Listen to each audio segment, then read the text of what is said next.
All right, so what's up, y'all? Vet video. So I was wondering why I was getting all of this belt noise or just noise in general since I just changed this harmonic balancer a few months ago. And I was like, it can't be that.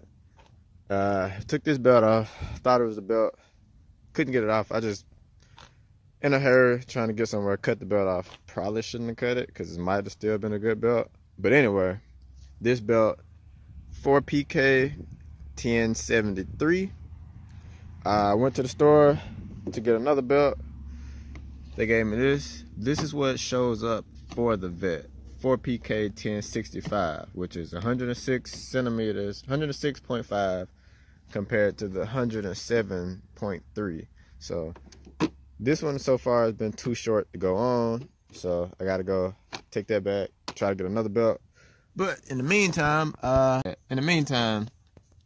figured I'd mess with some of these pulleys and see where my problem is. And come to find out, my idler pulley sounds like it's the issue.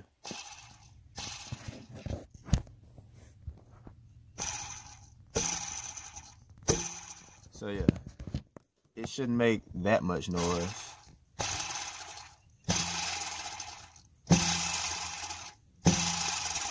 So if it's making that much noise, just spinning it by hand, I'm pretty sure that's what was causing the roaring noise going on with the when the belt was on. So now I gotta take this back, get another belt that is the length of the old one, and then I gotta try to get an idler pulley. So, and if I'm changing that, I might as well change out the tensioner pulley too.